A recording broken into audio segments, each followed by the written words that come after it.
Coming up on this episode of SHS News, we join the Astronomy Club and see how students experience Monday's monumental partial solar eclipse.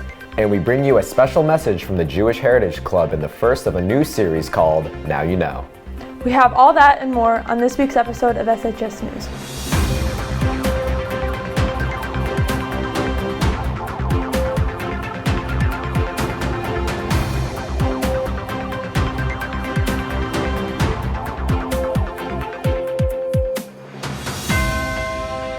Good morning, Summit High School. Please stand for the Pledge of Allegiance. I pledge allegiance to the flag of the United States of America and to the republic for which it stands, one nation, under God, indivisible, with liberty and justice for all. Good morning, Hilltoppers. Today is Friday, April 12th, and welcome back to SHS News. I'm Dylan Lim. And I'm Lila Dorn. Next Thursday, April 18th, is Summer Music Department's performance at Carnegie Hall. The chamber choir and orchestra will perform a combined 30-minute work, Sunrise Mass, and the band will perform 5 pieces that span over 100 years of music literature. Tickets are on sale now in the link below. Join the City of Summit's Environmental Commission this Sunday, April 13th from 9 a.m. to 12 p.m. for their annual Earth Day cleanup. Walk-ins are welcome at Bryant Park and Martinsbrook Park. Please bring work gloves and a drink. Check the daily announcement doc for more information. On Monday this week, Summit experienced a partial solar eclipse, the first eclipse in North America since 2017. Harry Tricker and Jonah Arline document the experience. This is Jonah Arline today on the world-famous Summit High School turf, and today we will be celebrating the very rare solar eclipse today at Summit High School with the astronomy class and Mr. Fisher, of course. And we're just going to see what it's all about and make sure not to look at the sun. I mean, personally, I'm really excited. So this technically isn't the first eclipse I've experienced because we all, heard of the one that happened in 2017. Now that I've taken the astronomy class and I'm co-president of the astronomy club, it's much more interesting and a much more exciting opportunity. How old were you when you saw your first eclipse, and just what was it like? My first eclipse I saw when I was in college. I remember it was over the summer. This was the 2017 eclipse. Was I a sophomore in college, maybe? It was awesome. I remember I was in the middle of a training session and everyone paused, stopped, went outside, and it wasn't a total solar eclipse then, and this one isn't here for us now. Maybe someday, but it's still pretty awesome. What's your opinion on aliens? Do you think there's other life outside of Earth? I'm ready to see them today. I think they're going to fly past the moon or the sun up there. All I'm going to say is, aliens, yes. And if we're thinking about the eclipse, is it really the moon blocking the sun? Do we really know that for a fact? But don't you feel like there has to be someone or something that's pushing the moon over the edge?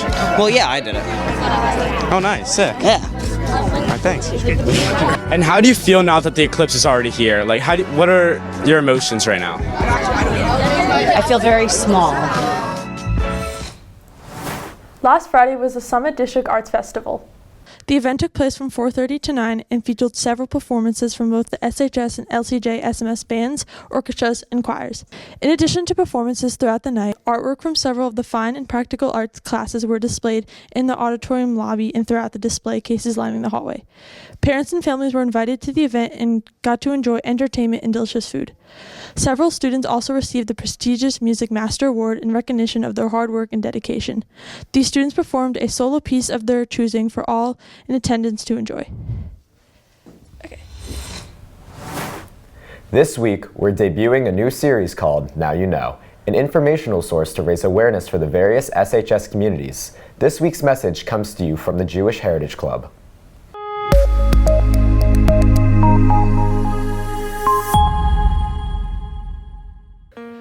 Around the country and in our community, we are witnessing a concerning rise in anti-Semitism, affecting our teachers, our neighbors, and our friends.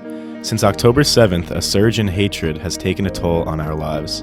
We're here to talk about the current rise of anti-Semitism. It's not just statistics. For us, it's personal. After October 7th, we are noticing a change. Hurtful comments, stereotypes, and misinformation on social media. In the world, there are nearly 3 billion Christians, 2 billion Muslims, and 1 billion Hindus.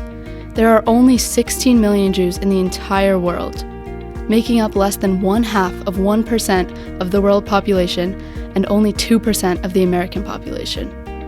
Throughout Jewish history, we have always dealt with anti-Semitism that frequently resulted in violence against us. We have frequently been a targeted group and continue to be vulnerable. Misinformation shared on social media is dangerous to all of us and has contributed to the rise in anti-Semitic hate crimes. We would like to clear up some of the misinformation about the Israel-Hamas war. Hamas is a terrorist organization with the goal of eliminating the state of Israel. You can read their charter to see what their goals are. They don't try to hide it. Israel is not an apartheid state. There are 2 million Israeli Arabs who participate in Israeli society. They are doctors, lawyers, judges, and some even serve in the military. Would an apartheid state have street signs in the language of the people they're trying to oppress? The Jewish people are not colonizing the land of Israel. Just like the Native Americans are indigenous to the United States, the Jewish people are indigenous to the land of Israel. Despite being driven out by numerous conquerors, such as the Babylonians and the Romans, Jews have had a continual presence in the area since the 2nd century BC. Israel is not committing genocide in Gaza. The Israelis are fighting a terrorist organization that hides in the civilian population and fires rockets from schools and hospitals. Israel has done its best to limit civilian casualties by warning civilians to move out of harm's way. Hamas tells their civilians to stay put. Now you know a little more about anti-Semitism and how it causes pain and violence. If you would like to learn more, come to a meeting of the Jewish Heritage Club, join the Jewish Heritage Club Google Classroom, or talk to Mr. Rabi or Mr. Harpster for more information.